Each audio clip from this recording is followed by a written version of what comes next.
Um, all right. Today is August 4th, 2020. It is 2:02 p.m. And we are going to start the Land Bank Committee meeting. We'll first start by calling the roll. Mr. Lasco? Present. Chief Orzak? Here. Mr. Volz? And Mr. Harris may or may not join the meeting. He was conflicted, but said he'd try to join. So we do have a quorum. I also have to note that our law director is not here as well. So 3 out of the 5 members is a quorum. So the meeting's called to order. And the first order of business will be review and approval of the minutes from the 6:15 meeting. Are there any comments or discussion regarding these minutes as they are drafted? No, I'd make a motion to approve the minutes as drafted. This is Matt. Okay. This is John. Okay, we have a motion and a second. And we'll go ahead and call the roll for Mr. Lasco. Yes. Chief Orzak. Yes. Mr. Volz. All right, those meetings or the meeting minutes are approved. Ms. Baroni is out on maternity leave, so I will sign on her behalf, and we'll get those signed and posted. The first order of business, we do have a tabled item that we do have an update on. It's been on the table because there were no updates, so I am ready to provide the update if anybody would like to untable that item. This is Matt. I make a motion to untable the item related to the West Washington parcel. This is John. Okay. We'll call the roll on the motion to untable. Mr. Lasco? Yes. Mr. Orzak? Yes. Mr. Volz? Okay. The only update that I do have is that it's the Washington Lawrence Corner. It was proposed for a purchase and sale agreement. The applicant has withdrawn his application via email. And that's really all that I have, and I don't believe we need anything else than that. So we are going to just go ahead and withdraw that application and until a later date, if there is a later date. Does anybody, I'm not sure if we have to call the roll on that. It's just the applicant's choice to withdraw.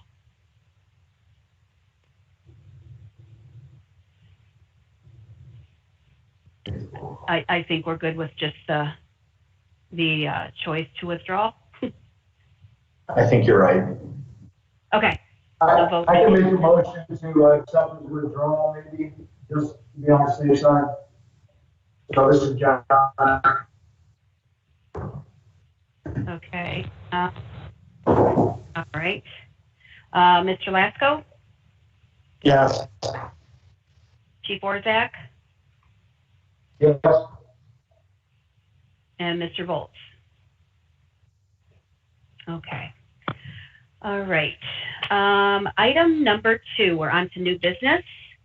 The reserve area at the Cold Creek development, parcel number 60-00043.104. This was on the agenda last month, and it was denied as presented. Let's see if I can bring up the new proposal. The applicants have proposed 2 separate proposals.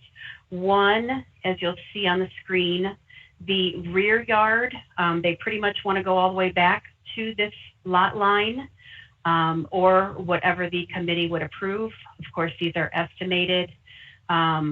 tools on the auditor's site, so the lines may not be completely straight, but that's pretty much what they're presenting.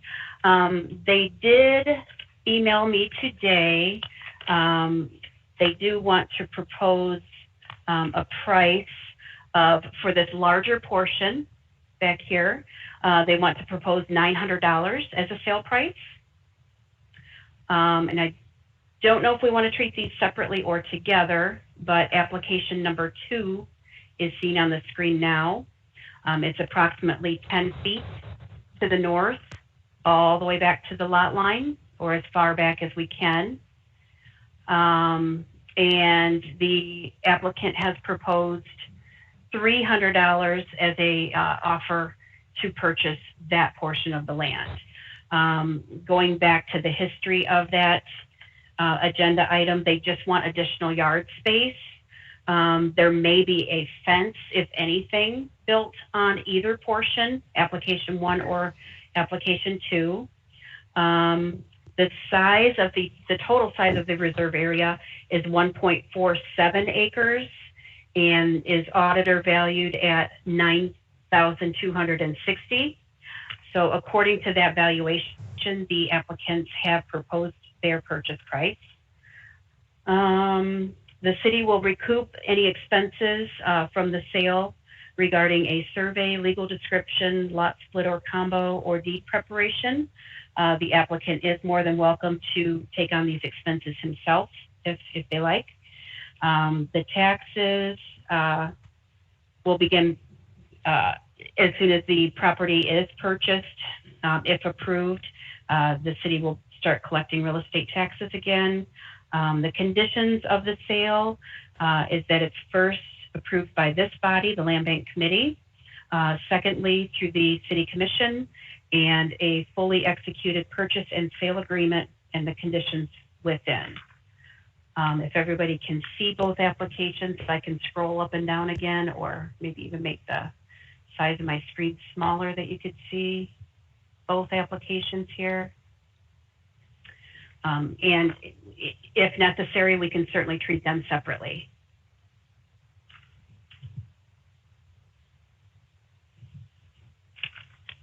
And it's asked of this body to either approve or deny amended application number 1 and amended application number 2, together or separately.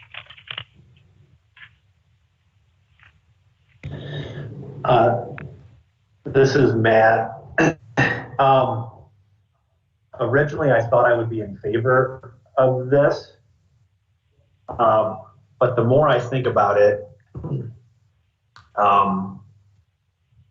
I'm not an expert, but the reserve areas were created for its very specific purpose, not just maintaining of communal green space, but also for stormwater purposes.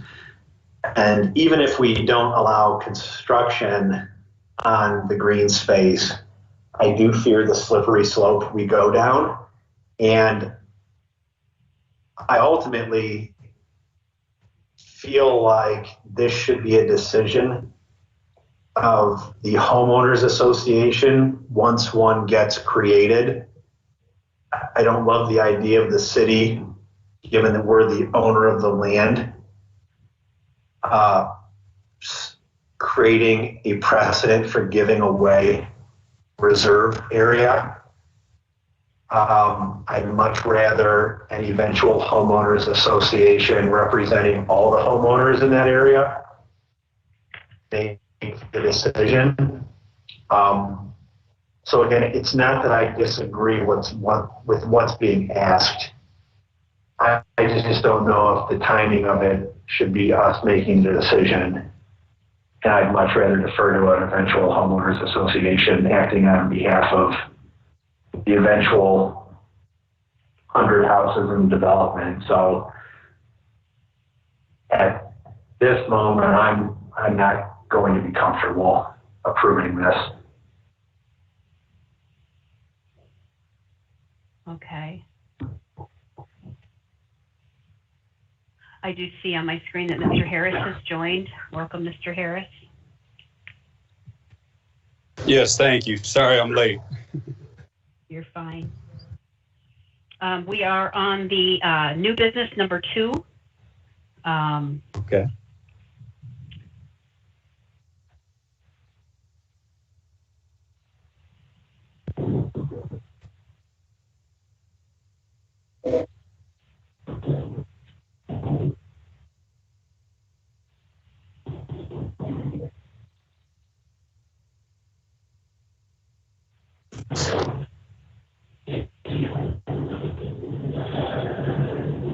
Right.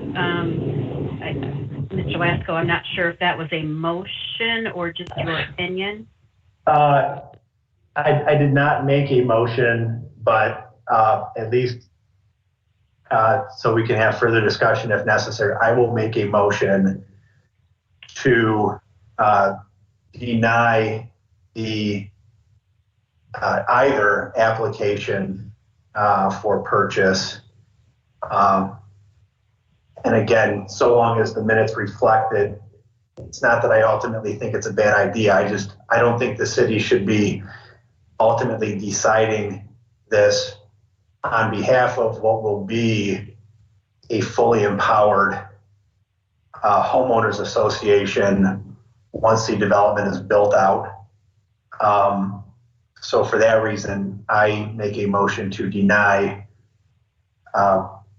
the application or both applications, however we want to frame it. Okay.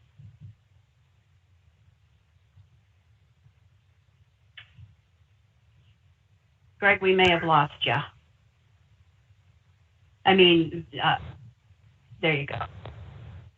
I could see you talking, but I couldn't hear you. All right. So let's see, Mr. Lasco, Yes. Chief Orzak, Yes. Mr. Volz,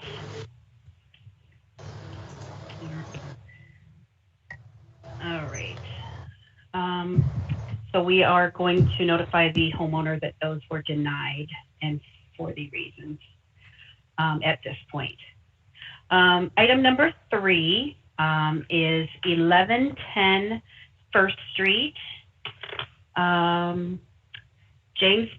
Bickley at 1124 First Street, and also Perry and Letitia Brown residing at 1108 First Street have both turned in an application to acquire half of the property at 1110 First Street. They do want to split the property. They're aware of each other's interest, and they do not mind splitting the property unless there is a property owner that would be better suited for it. The vacant parcel is zoned residential roadside business. The lot size is approximately 30 feet by 132, and both applicants have stressed that there is a damaged tree on the property that may pose as a safety hazard. They request that the city remedy this hazard by either removing the dead portion of the tree or remove the tree completely. And I guess their suggestion is that because it is a city property at this point, I don't think that either property owner will change their application if the tree is not removed, but I am going to ask that a city crew go out and examine that tree to see if it is dead or, you know, causing damage. The purchase price of the property will be $7,500 in whole. Any expenses incurred by the city during acquisition or thereafter will be paid by the applicants through an earnest money deposit when the purchase and sale agreement is signed. The balance of the sale will be paid through in-kind maintenance of the property by all properties involved in the sale. The taxing districts will begin collecting real estate taxes of approximately $150 per year, and that will be added to the current property tax bill as the property will be combined when the contract is complete. Conditions of the sale is that we have approval through this body, the Land Bank Committee, final approval through City Commission, and a fully executed purchase and sale agreement and the conditions within, I'm sorry. So at this point, it's asked of this committee to either approve or deny the application as written, or any suggested amendments to the application.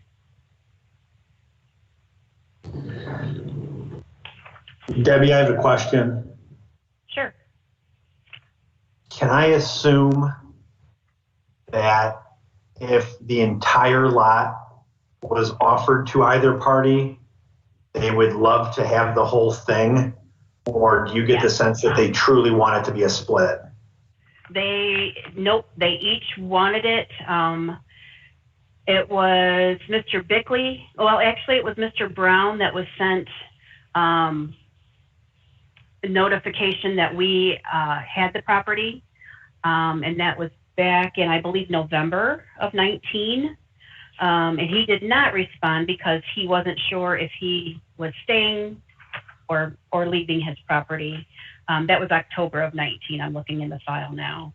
And since then, Mr. Bickley has also expressed interest. So they each want it on their own. You will see that Mr. Bickley does have other property to the east, and Mr. Brown does not. I don't know if that makes any difference.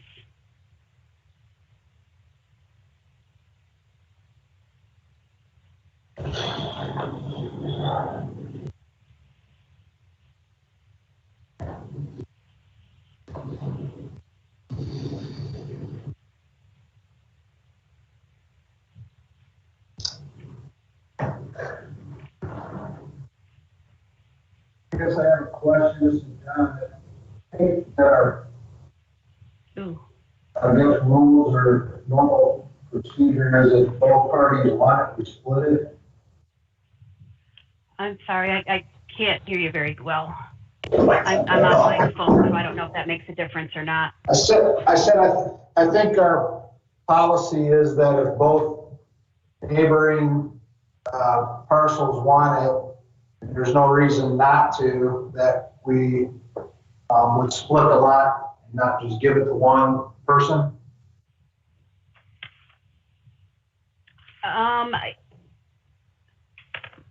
I can definitely look through the guidelines to see if it definitely specifies that.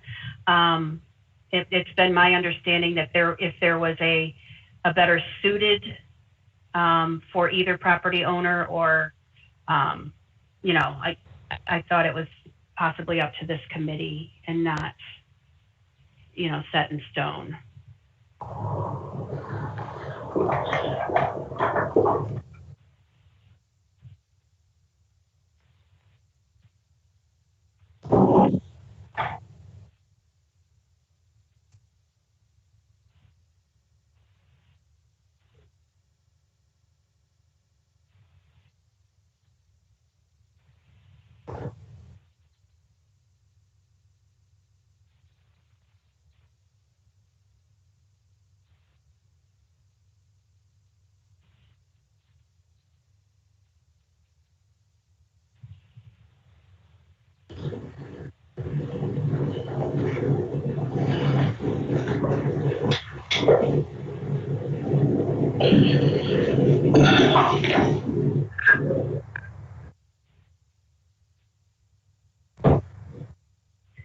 Yes, Mr. Brown does not have a garage at the moment. There is an alleyway in the back where they access an area to park, but he did put on his application that he wishes to put up a garage at some point.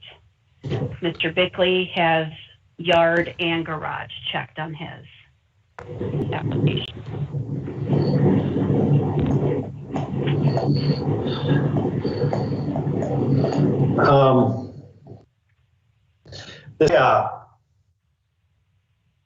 I'm not putting much stock into their desires to build garages.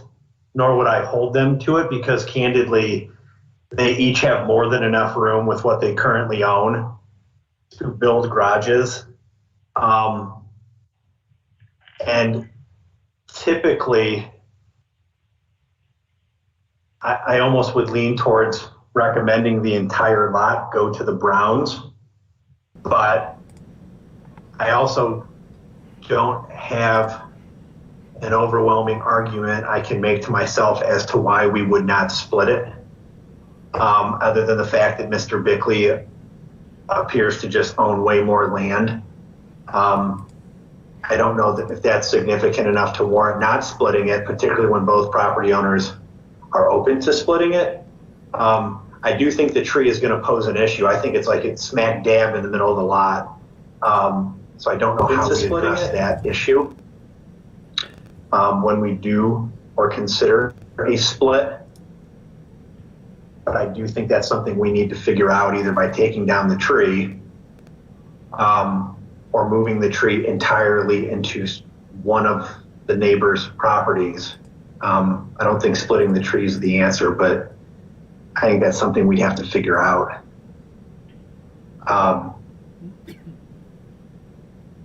But I'm not overwhelmingly against splitting it, although I much prefer it go all to the Browns, but I don't see a good reason to not agree to the split. Well, if there, if the committee votes that way, I could certainly present it to each and see if Mr. Bickley has strong opposition to it. It's, I could do whatever I need to do to try to facilitate the committee's decision. And I'll just bring this up as well. First Street potentially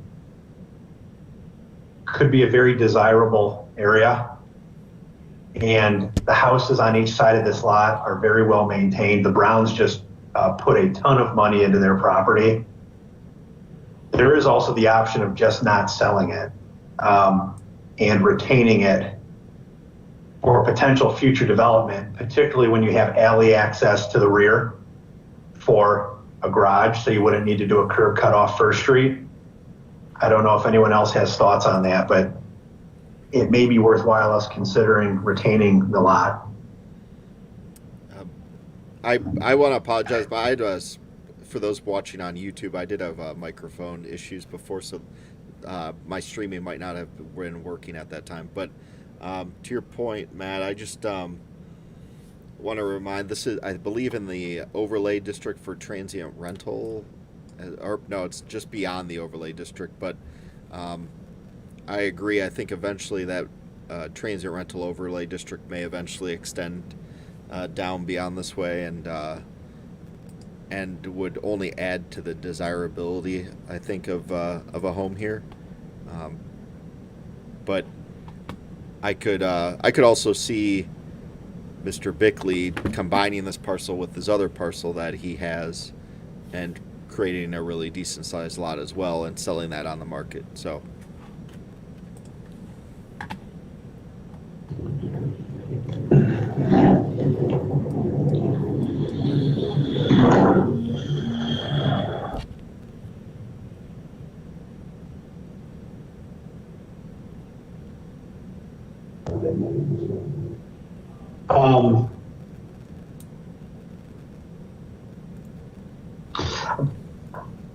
I'm talking out loud. I guess, candidly, now that I talk more, I'm a little uncomfortable to take a position at the moment. I do like the idea. I think there's just too much unknowns. I think we've got an issue with the tree that I think splits the lot right in half. I do think that lot could have some desirability if we tried to market it, particularly if we try to market it with Mr. Bickley's lot to the east. And thirdly, I don't think either neighbor actually truly needs it for a garage. So, and I don't know how others feel, but I'd lean towards either denying or tabling at the moment.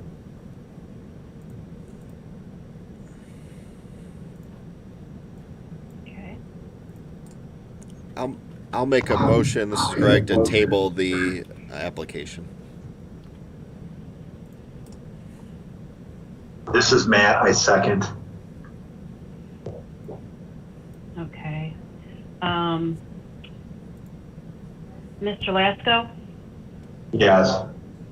Chief Warzak, Yes. Mr. Volz, Yes. Mr. Harris. Yes. Okay.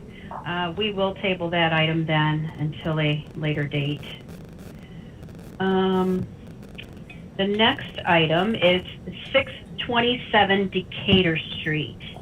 I believe that there was an application back in later 2019, maybe November, December. It was the same applicant, Alan Walker. He owns, or he resides at 621 Decatur Street, so that the residence is 621. He was awarded a vacant lot at 623, which is not combined with his current parcel. And he then applied for the 627 lot. In 2019, Mr. Walker was denied. And the reason for denial was that the area is a little congested there. And I believe that we wanted to give the opportunity to other property owners to acquire a piece of that for additional yard space or off-street parking. Let's see.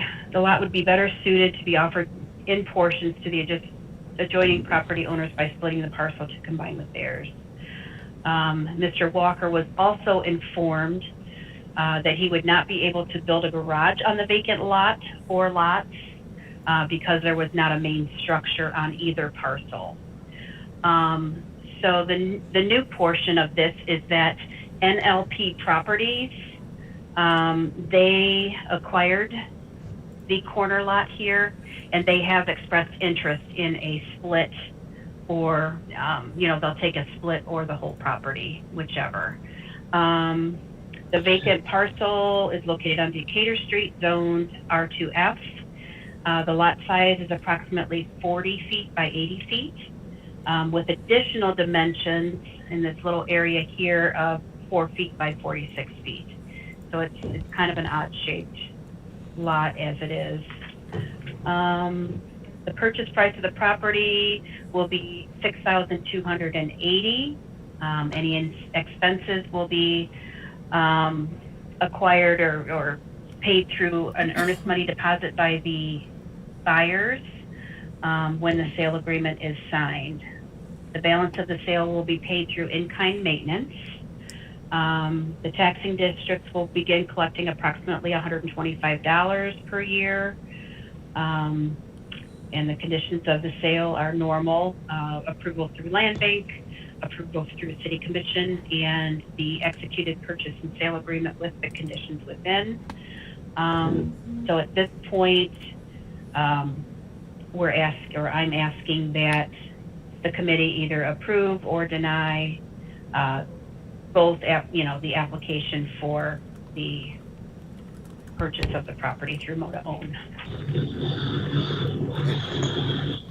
Debbie, just one question. This is Yeah. Greg. Is did the owners of 634 Poplar Street ever respond to any outreach? 634, that's back here? Yes. Is that where you're?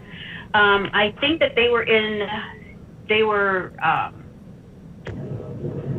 notified for the application for Mr. Walker here at 623, and they didn't express interest at that point. So in this application for 627, I personally did not notify them. I only notified the other side adjoining property, but I can certainly see if they would have interest as well, and we could do another, a different split. If that's what the wishes of the committee is. I'm very open to giving the whole parcel to the 629 Decatur Street property. I would not be a proponent of splitting and giving it more to Walker.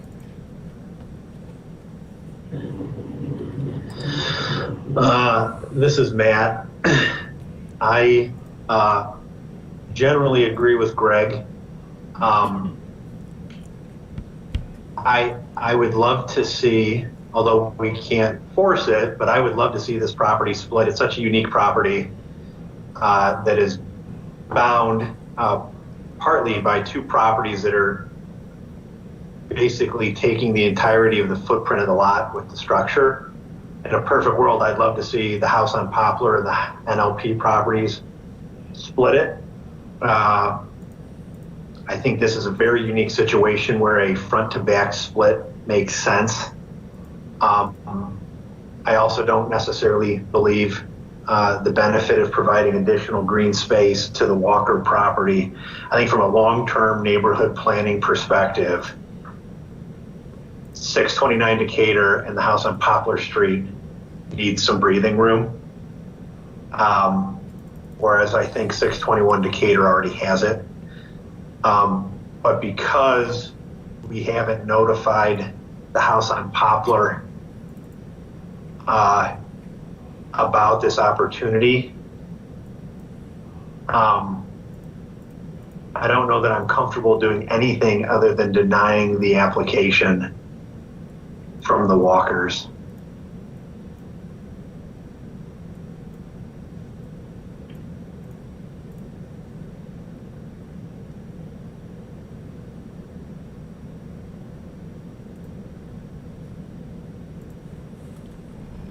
Anyone else have any comments? This is Matt. I'm just going to go ahead and make a motion to deny the Walker's application and to table the NLP Properties application until further outreach can be done to the house on Poplar.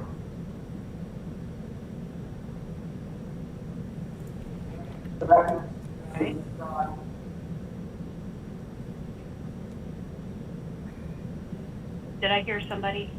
Yeah, this is John. I second that motion. Okay. There's a second. All right. Mr. Lasko? Yes. Mr. Orzak? Yes. Mr. Volz? Yes. Mr. Harris?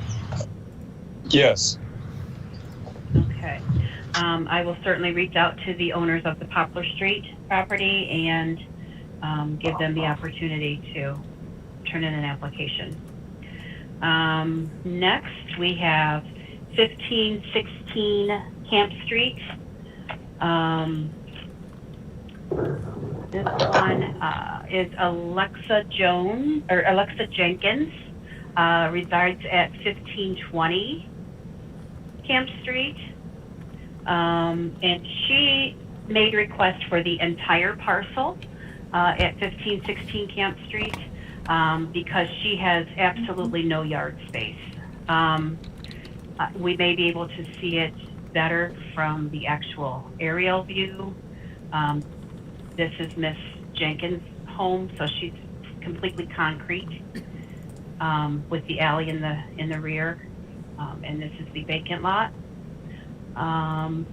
And with her application, I did notify the other adjoining property owner.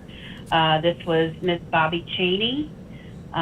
She resides at 1514, which is shown here. She requested half upon our notification. So I will go back to the zoning map here. The vacant parcel is zoned R2F, and the lot size is 33 by 62. The purchase price of the property will be the auditor's valuation of $4,220. All expenses incurred by the city will be paid by the buyers through an earnest money deposit when the purchase and sale agreement is signed. The balance will be paid through in-kind maintenance of maintaining the property for a certain amount of years. The taxing districts will begin collecting real estate taxes of approximately $83 per year. And the conditions are the same, approval through land bank, approval through city commission, and a fully executed purchase and sale agreement with the conditions within. I do want to also say that at the beginning of this report in the agenda, Ms. Jenkins does want sole ownership because she has no yard space. I did tell you that before, but she stressed that if she does not get at least a part of the vacant land, although she wants all of it, she may be forced to move because her family has no space or yard space. While she does have off-street parking through the side alley, she may construct a garage as well with any portion that she may obtain. So the action requested is that the Land Bank Committee either approve or deny the application. And if approved, it'll go through City Commission.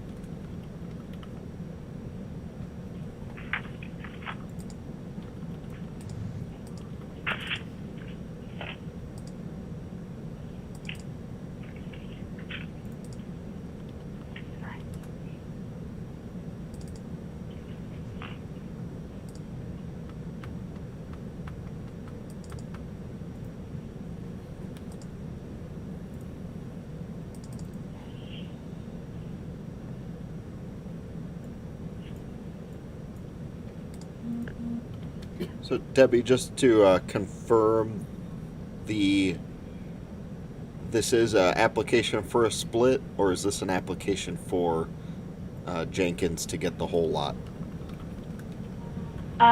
Jenkins wants the whole lot, but in the guidelines it does say that we have to notify the adjoining property owners, which prompted the Cheneys on the corner, the other corner, I guess, to apply for a split. So it was through notification that the Cheneys showed interest. Jenkins does desire the whole lot. Okay. For sure.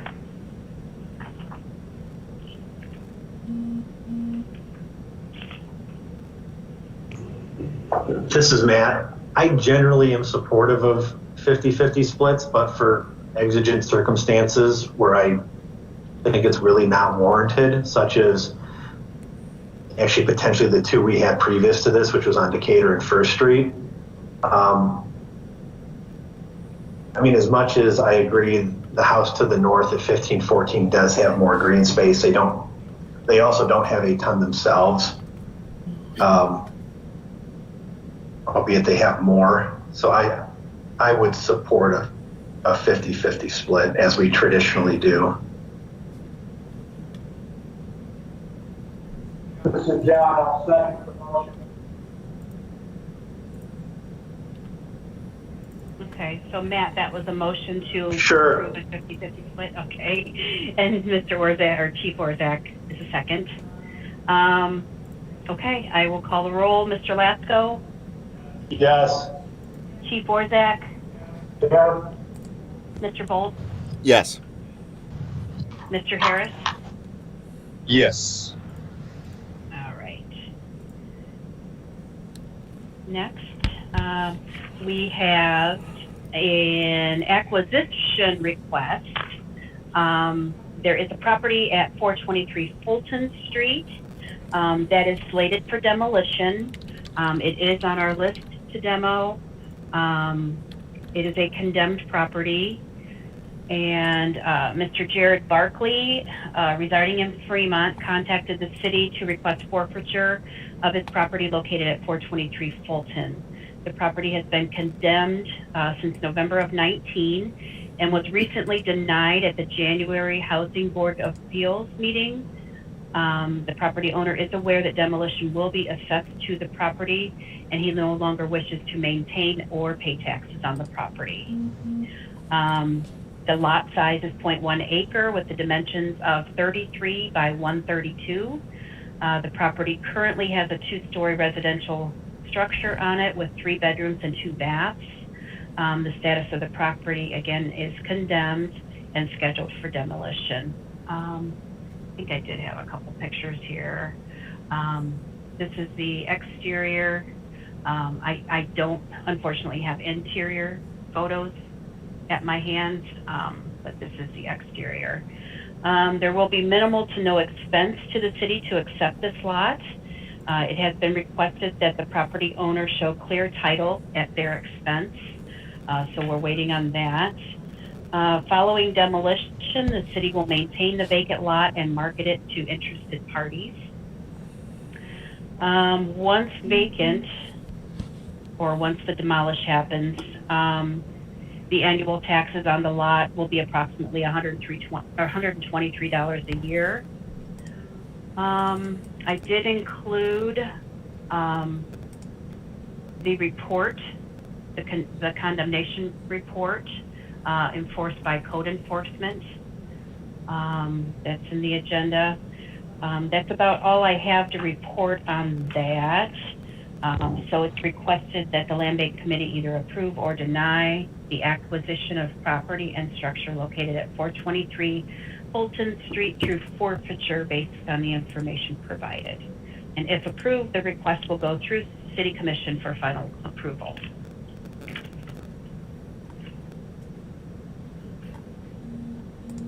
Let's go back to the pictures.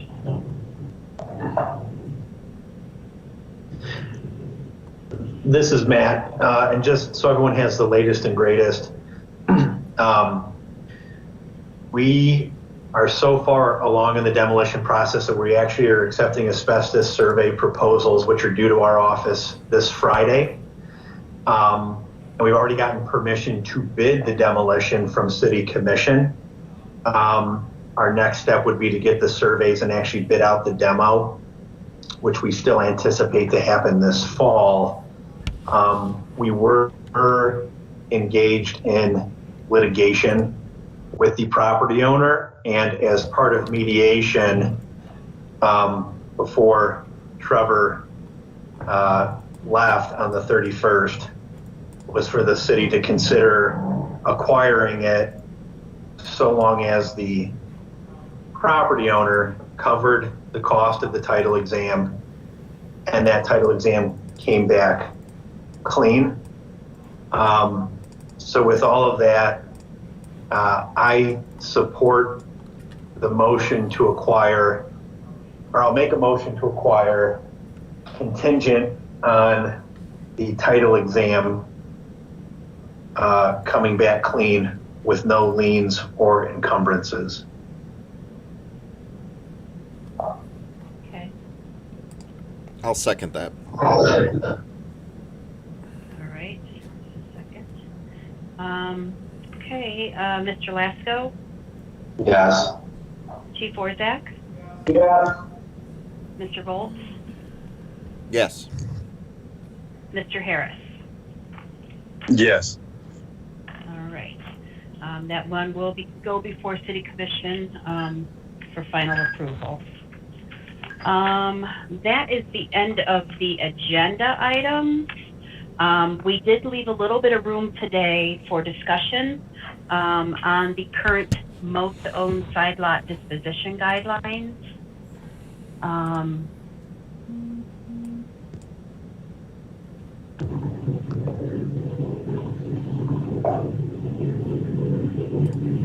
You there, Debbie? I'm here. Oh. Do you want me to start, just because I think I made the request for these? Yes.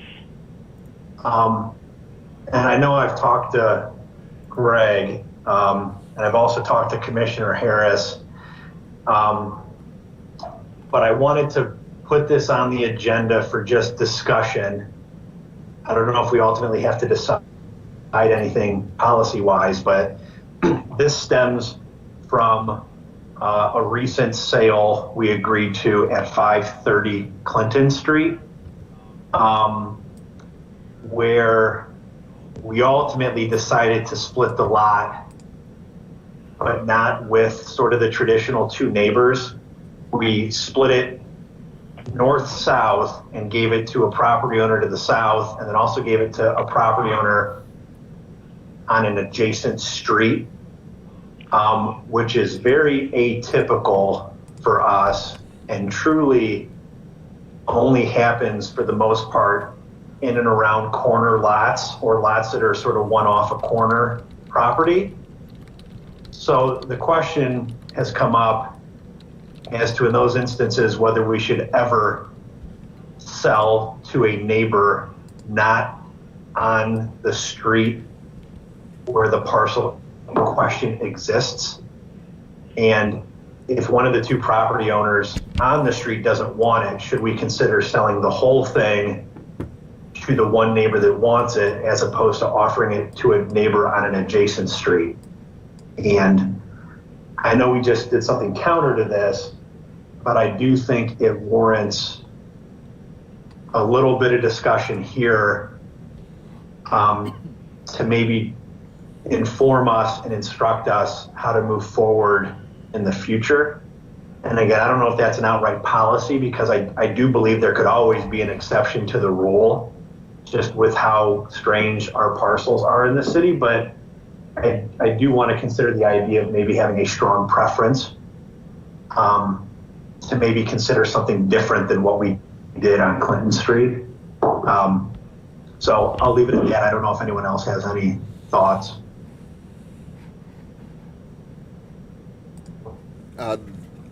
I generally agree. I think from in planning, we frown upon creating flag lots or lots that kind of veer over to a right angle. I recall this conversation last week or last month about this parcel, though, was the homeowner was on a small lot and they needed kind of more space to I know they share their garage, and they were looking to do something with their garage, if I recall it correctly, which was the main reason for doing that. And they wanted to create a L lot with two frontages, and we weren't comfortable doing that, as that is not acceptable in our code. But I do think it's a good discussion to have, and typically I would prefer to keep the lots split amongst the property owners on the same street, rather than creating flag lots.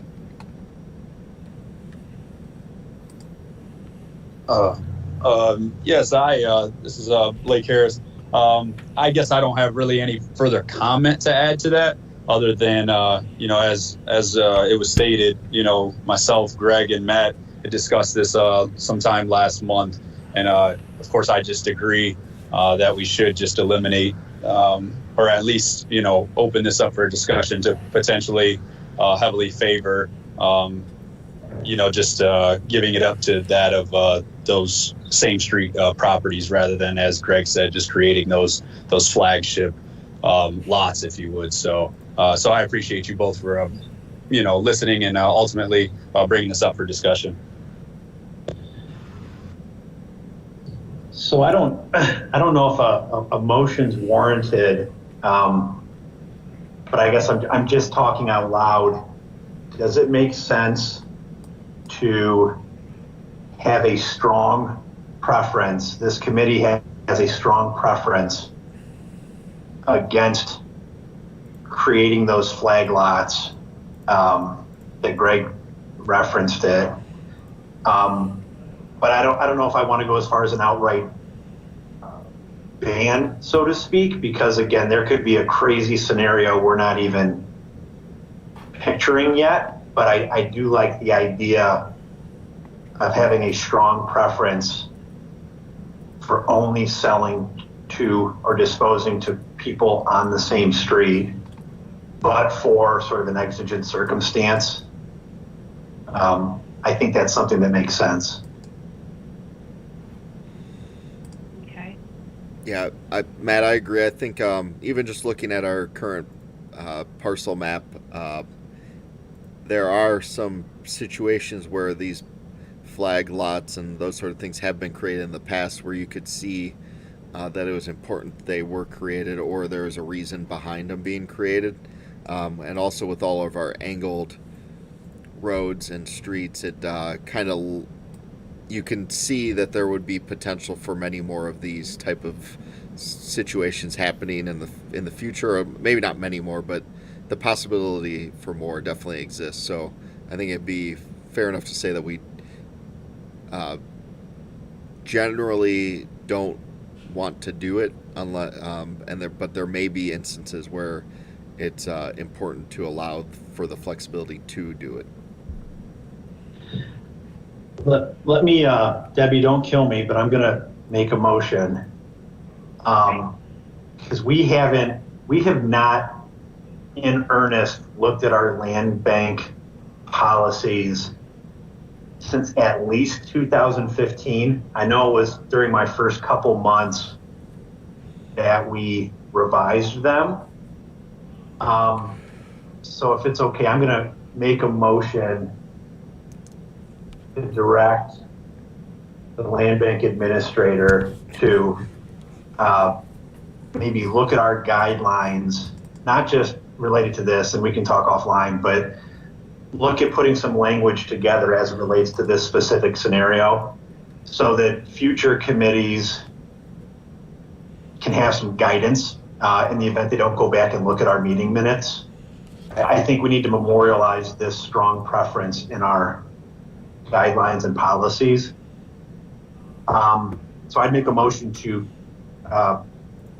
draft some language for consideration by this committee to give a strong preference to disposing of land to property owners on the same street.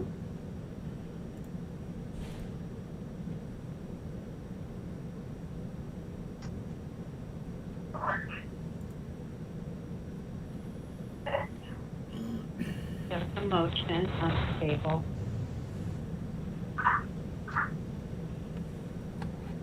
Second? I second that. This is Greg. Okay. All right. Mr. Lasko? Yes. Chief Orzak? Yeah. Mr. Volz? Yes. Mr. Harris? Yes. All right. We will look at that and maybe put some zoning language in there. I don't know if that would help or not, but we will get it together.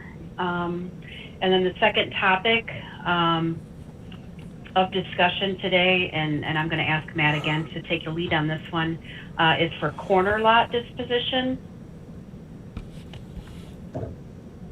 Sorry, I jumped the gun. I think we just did the corner one. I skipped over number 7 on the agenda. Okay. So my apologies. No, that's fine.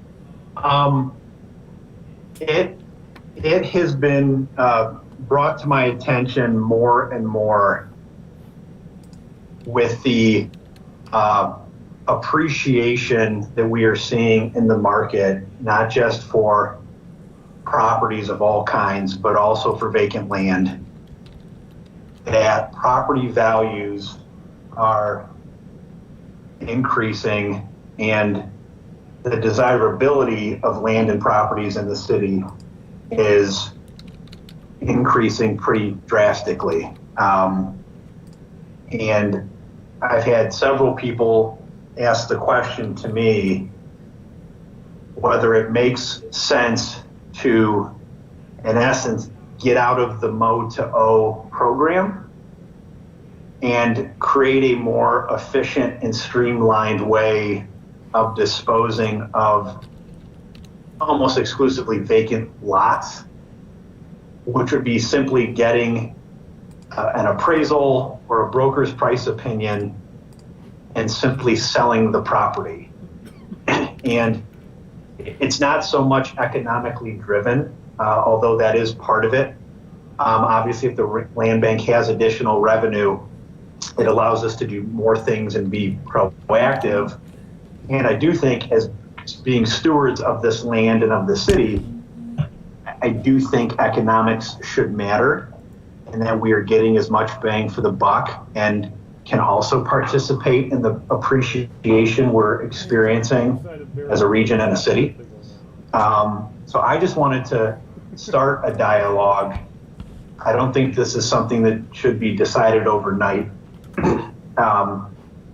But I do want to raise the idea of simply just getting land appraised and selling it to neighbors or builders Oh, yeah. versus doing what could be No, I'm on a land. years-long dispositions through the Moda O program, which Sidetracks used to be Bear has been a Road. very successful Road. program, but by no means is perfect. And at times, sales don't go through. Maintenance doesn't necessarily always get done. And the city ends up retaining the lot in the end. So I just wanted to start the discussion. And there's pros and cons, but I don't know if anyone has any opinion as to considering just outright selling land versus a longer Moda O program process. They own the center. No, maybe they don't own the bait center. Center bait store, whatever it is. That's right next to the bell. yeah. And this is John. I guess I would concur with Matt most often on that, because Cedar. holding the properties, unless it's a zone that we deem appropriate Tom's gonna be to posting some big news keep these today. lots for future development, Facebooks. that On And, Facebook? and the Twitters. we should get them off of our Yeah. books as quickly as possible. The beer. But I wouldn't The be beer. opposed to exploring that option. Yeah, What beer? the Pathway beer. Okay. Oh, the pathway. This is Matt again. So, like, mandated that we the release it one, today.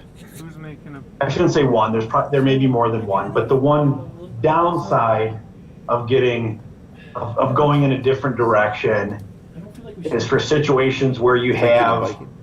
an income restricted family next door I don't think we should. that truly cannot pay cash for a property and really relies Yeah, on sort of the in-kind Halfway brew at Bay House or something? donation. In collaboration. So that's something I'm not yet figured out in my own mind. Small city. But I will say, I think that's more the exception than the rule. Session IPA. And we are seeing significant appreciation that's bringing up everyone's property values, whether that be a house or a vacant lot. 3 samples. And I do think it's prudent Go. to look I at went there 2 weekends ago. how we can benefit both by getting these lots more quickly in the hands of beneficial owners, and secondarily, I was in college, just kept throwing more. I'm like, no. generating additional revenue for the program that allows us to do more things and be more impactful Stout something. locally. So This one might be another. I haven't thought through what we may do in those hardship cases and how you define hardship and provide evidence of hardship. Okay, I thought Mama Um, was a Vietnamese. But I wanted to at least take the temperature of whether we're open to some type of Something personal. program or hybrid program where we can just outright start selling property as opposed to a multi-year Moda O Who is pretty good. disposition I process. like his painkiller is good. Okay. You know, I'm surprised is the Big Splash beer at Bay House. I like that. What was that like? That was a wheat beer, right? Yeah, it's like a Hefeweizen. Oh, really? Yeah. I didn't really love their mango. Yeah, Any but you're other also in the comments background. regarding the Moda-owned side lot disposition guidelines? I said we are struggling. I how know to that I release will this certainly well, take a look at both, Yeah, I couldn't type. both of the guidelines and see if we can Good maybe Lord. tweak the language or change You see change the guidelines. I'm not even That's sure, insane. but I also I'm sure it'll loved be a how process. It was trending Um, on Twitter in America. And if there aren't any other comments, I will just add that the next meeting is scheduled for September 21st. I actually don't. I've actually gotten everything in that I can on this special meeting for August. So if something, emergency comes along, I may ask for a special meeting, but at this point, I think that it's safe that we can go with September 21st of 2020.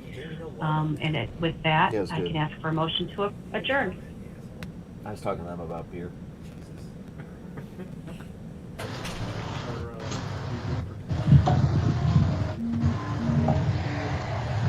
I said the dates. Make a motion to adjourn. This is John. Thank you. Second. Second. All right, we are adjourned. It's 3:02. Thank you.